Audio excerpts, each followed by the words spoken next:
What up, sucker? So, with the deal with college, the whole problem with it is it's too expensive. We all understand that. The reason that college has gotten to the price that it's at, because it never used to be like this. People in the 70s, like my grandfather, used to be able to work and attend college and afford it while supporting families and not taking out loans. See, the man used to be able to just work, and his single income used to be able to provide for the whole household. The reason was because, so look at Henry Ford. He paid his workers the highest wage and produced the cheapest product in the world, because Henry Ford didn't have to follow a crazy amount of laws and regulations and fight lawsuits against big governance. And there weren't as many restrictions. See, a governance is a governor. It governs the speed limit of like your car, different things like that. It governs things from going forward at a certain speed, hence the root word. And so what's kind of happened over time with colleges, the loans are federally backed. They guarantee it. So now put yourself in the college dean's shoes. Hey, we're making a lot of money. These loans are guaranteed. Just increase the price of the books next year. Increase the price of this class. And just increase these prices. It bids the price up of college until it gets so in crazy amount it's not even affordable, even with a loan.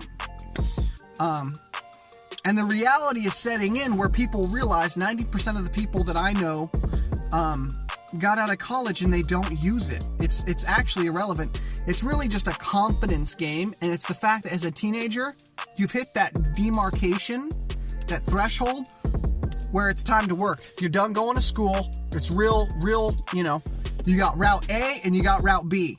And Route A is bumpy right out of the gate. You have no idea what's going to happen. And Route B, it's smooth, you transition, you get to keep doing what you're doing, but now you get to just party on your own, live on your own, do your own thing.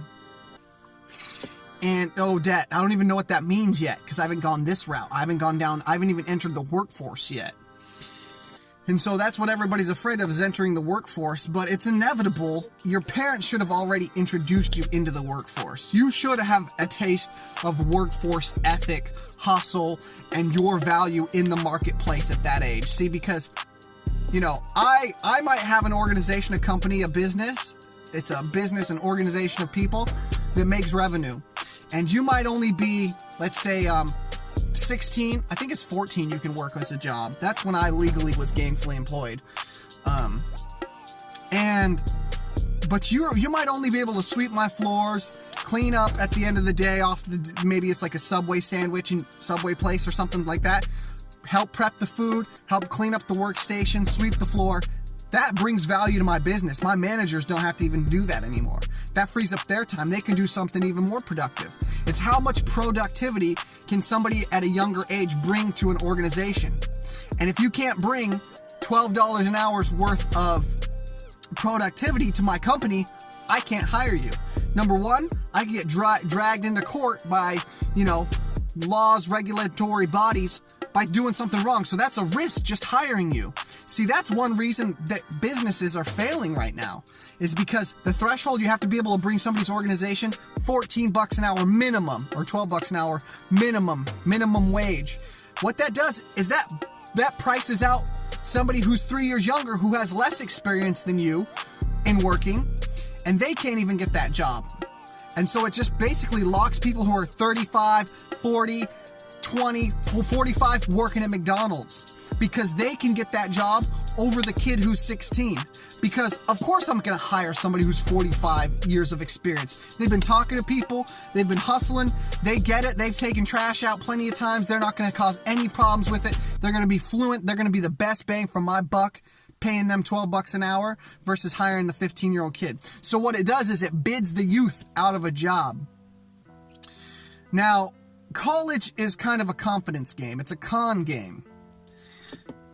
If you're the lucky minority that are going to get jobs based in your field, that field is going to have changed in 4 years because of technology influences.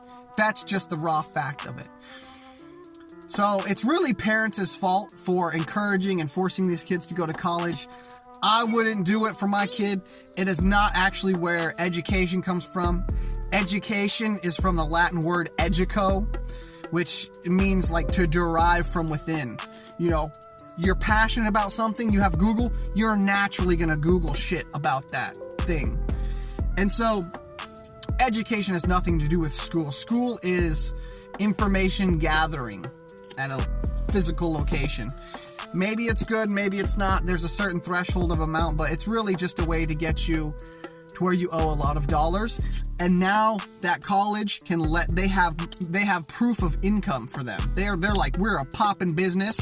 Look how much money we got coming in. They can use those things. I mean, it's just a cash flow game, and it's kind of sad in my opinion. I was fortunate enough to not go to college.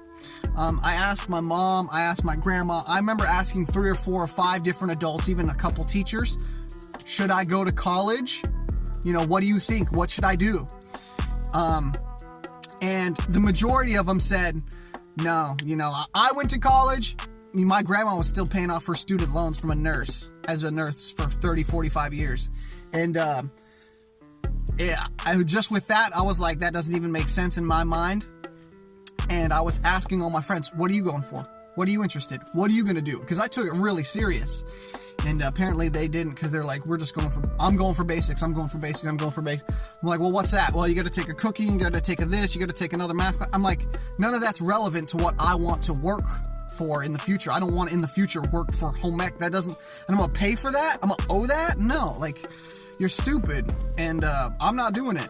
And so I got into the workforce, the labor union, my first year. I made 32 grand after taxes, fresh out, like 5 months like that. And I knew for a fact, I'm like, yeah, I ain't doing college. You gotta you're joking me.